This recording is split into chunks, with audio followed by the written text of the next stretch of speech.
안녕하세요. 진행을 맡은 아나운서 남소희입니다. 이번 디플로 3화의 주제는 청년 세대 담론인데요. 여러분, 혹시 영화 인사이드 아웃 2 보신 적 있으신가요? 이 영화 속에서 불안이라는 캐릭터가 많은 시청자들에게 공감을 불러일으켰죠? 실제로 한국보건사연구원의 보건복지 포럼에는 한국 청년의 사회적 불안이 보통 그 이상이라는 보도가 실렸다고 합니다. 오늘은 청년 세대의 현주소와 방향성에 대해 이야기를 나눠보려고 하는데요.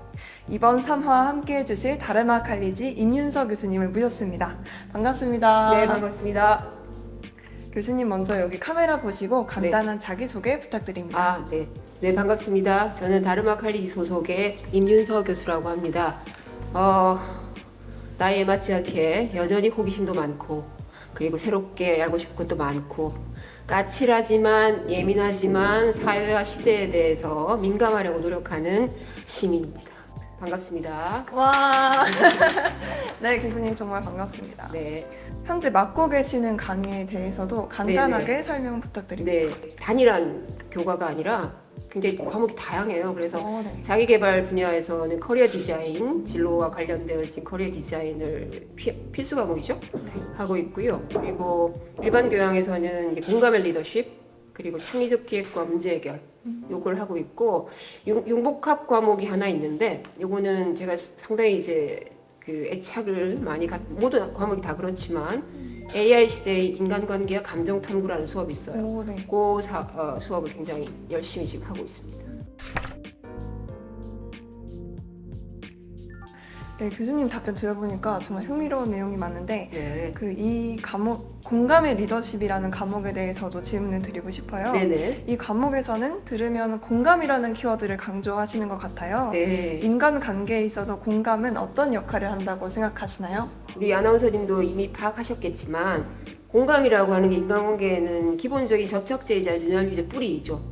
저는 그렇게 생각하고 특히나 공감은 실제 인간과 인간 간의 관계에 있어서 대단한 혁신적 변화를 만드는 트리거가 되는 그런 키워드라고 저는 봐요. 특히나 이게 앞서 얘기되어진 인간관계 결부되어진 문제이잖아요. 그래서 두 가지 측면에서 볼 수 있어요. 관계성으로서는 와해된 관계를 어떻게 일으켜 세울 거냐, 복구할 거냐. 공감의 힘밖에 없어요. 그렇지 않습니까? 왜냐하면 와해된 이유는 서로의 차이를 이해 못하거나 갈등을 해결하지 못했을 경우에 발생할 터인데 이것을 실질적으로 해결할 수 있는 힘은 공감부터 출발할 수밖에 없습니다. 그다음 두 번째 관계성에서 이 공감의 중요성은 새로운 관계를 확장할 때 타인에 대한 관심을 확장시키지 않으면 새로운 관계를 얻을 수 없죠. 그렇기 때문에 이 공감은 대단히 중요한 것입니다. 네, 그렇기 때문에 저는 공감의 힘을 믿습니다. 그렇다면 현재 우리 사회에서는 공감의 상호작용이 잘 이루어진다고 생각하시나요? 어떻게 생각하세요? 대단히 조금 공감. 걱정되시는 부분이 있으시지요? 네, 좀 양면적인 부분이 그렇습니다. 있는 것 같아요. 맞습니다. 질문이 굉장히 좋은 질문인데요. 특히 이제 우리 사회, 한국 사회, 특히 2025년에 공감은 어느 정도의 수준, 현주소가 어느 정도의 수준인가라고 이제 우리가 한번 성찰해 보면 대단한 위기이지요. 저는 사실은 이 팬데믹 이후로 해서 한국 사회 공감이 굉장한 팽창을 갖고 왔다가 왜냐하면 그 결핍의 순간에 우리가 정말 많은 연대를 이뤘던 사회입니다. 그래서 전 세계적으로 글로벌 모범이 되기도 했고 어떤 국가에서는 뭐 사회적으로 보면 약탈이 막 횡행했지 않습니까? 수많게 털기도 하고 한국 사회는 오히려 고립돼 있는 사람들에게 연대의 힘으로 자기가 갖고 있는 물품을 보내줬던 민족이에요. 그래서 공감이 확장된 이제 시대를 살고 있다가 갈수록 이 팬데믹 이후로 아이러니하게 공감이 쇠퇴되는 그러한 결핍의 시간을 우리가 목도하고 있는 거죠. 그래서 그런 안타까움들이 있는데 이런 질문이 굉장히 적합한 것 같아요. 그래서 지금 현재 공감의 붕괴의 이 현상을 한국 사회에서 어떻게 극복할 수 있을까?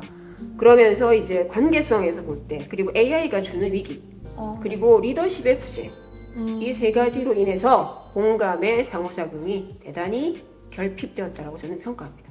네, 답변 감사합니다. 교수님께서 출간하신 포토보이스 공감의 연구 방법이라는 책에 대해서도 질문을 드리고 싶은데 그 전에 먼저 책에 대한 설명을 간단하게 해주실 수 있을까요? 제 책이라서 부끄러운데요. 포토보이스라는 건 잘 못 들어보셨죠? 네, 그런데 처음 들어봤어요. 그러실 것 같습니다. 포토와 보이스라는 용어가 결합되어 있는 그 연구 방법론이고요. 실제 이 연구 방법의 주요 대상이 사회적 약자 혹은 문화적인 그 자본이 전혀 없는 주체. 문맹률이 높았을 경우에 특히나 사람들이 자기를 표현할 수 있는 것들이 굉장히 빈약하잖아요. 네. 그랬을 때 이제 우리 그 전 세대의 연구자들이 떠올린 게 이미지였습니다.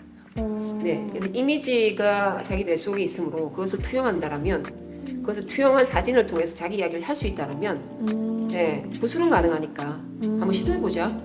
그렇게 시도된 것이고요. 그렇게 발달되었고 그분들의 이야기를 수집하면서 실제 이제 그분들이 단 한 번도 자기 이야기를 힘 있는 사람들에게 전달해 본 적이 없으신 거예요. 그런데 그것이 이제 정리되어져서 정책으로 환원되고 그것이 시대에 가장 필요한 정책으로 전달되는 것까지 체험하게 만든 그런 연구 방법입니다. 그래서 이것 흔히 참여적 연구 방법이라고 얘기하고요. 특히 전 연구자이기도 하니까 교수자이자 연구를 하면 보통 연구 대상이 됩니다. 네. 제가 이제 갈증을 느꼈던 것은 내가 연구하고 있는 저 대상은 분명히 한 삶의 주체인데 그리고 한 사회의 공동체의 주인인데 네. 내가 이렇게 객관화된 시각이라고 해서 내가 함부로 해석할 수 있을까라는 조금 조심스러움이 거듭되었었어요. 그래서 그걸 극복하기 위한 방법론들을 꽤 찾았었는데 제가 이제 만난 것이 포토보이스였죠. 그래서 부족하지만 책을 집필하게 된 계기가 되었습니다. 그래서 지금 제가 아까 언급드린 AI 시대의 인간관계 감정 탐구 수업에서는 이 방법을 쓰고 있습니다. 그렇다면 이 포토보이스라는 개념을 통해서 현대 청년 사회를 바라본다면 어떻게 바라볼 수 있을까요? 포토보이스의 특히나 청년의 어떤 감정에 휘몰아치는 감정의 소용돌이는 외로움하고 불안이에요. 사실 높을 뿐만 아니라 이유가 굉장히 안타깝습니다. 안타까운 게 많은 게 외로움의 주요 특징 중에 하나가 비교되는 행복 때문에 외로움이 극화되는 것. 네. 그죠? 그다음 두 번째는 뭐냐면 경제적인 결핍으로 인한 외로움에 대한 좌절. 이게 굉장히 많아요. 네, 이게 이제 제가 굉장히 안타까워하는 부분. 그리고 우리 사회가 신경 써야 되는 부분이라고 보고 있죠. 네, 그렇게 이제 청년 문화를 주목하고 있습니다. 특히나 이 AI 시대가 오면 거의 뭐 하이퍼 커넥티비티 시대잖아요. 초연결 시대지 않습니까? 근데 아이러니하게 초연결인데 고립은 심하대요. 이 극단의 아이러니거든요. 근데 그 전면에 있는 게 청년 세대입니다. 그렇죠? 왜냐면 AI 세대를 거의 네이티브처럼 쓰기 때문에. 오케이. 네.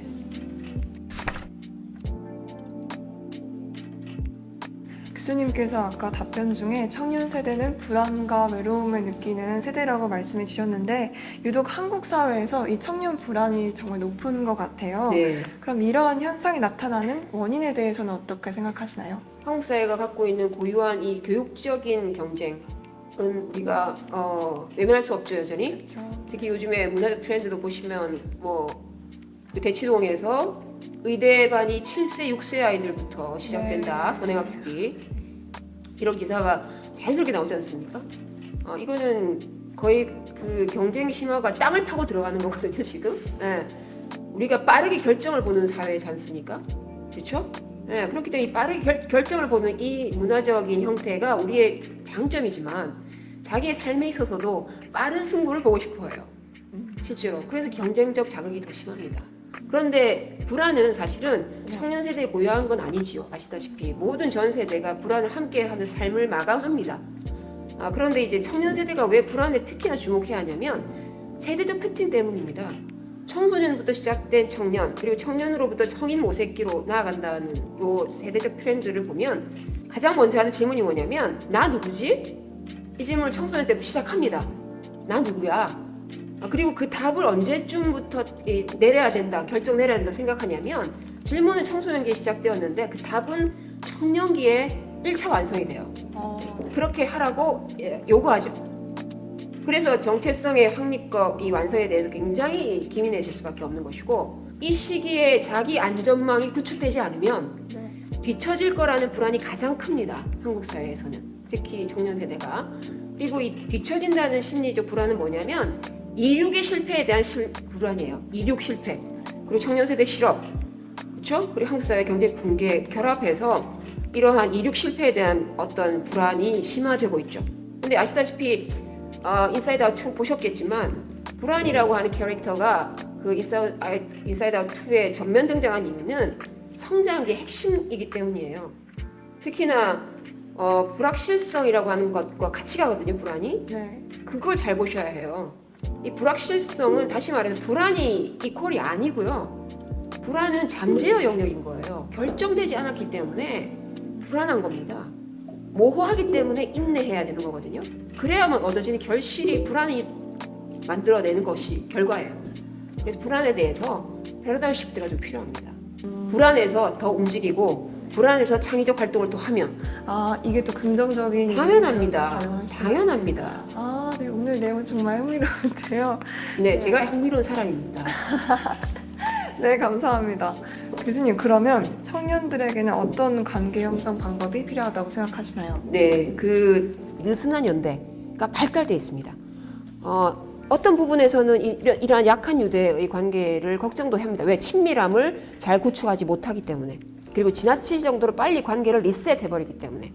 그 우려점은 있으나 느슨한 관계가 주는 긍정적인 측면이 있습니다. 왜? 자기를 파괴하지 않습니다. 그리고 자기가 파괴가 안 되면 그 건강성으로 새로운 사회적 관계를 맺는 힘이 만들어집니다. 이런 기반으로 여러분이 훨씬 더 위축되지 말고 낯선 사람들과의 이 교접을 많이 하셨으면 좋겠습니다. 낯선 사람의 효과라는 이론도 있잖아요. 낯선 사람을 더욱더 많이 만나본 사람들일수록 유연합니다.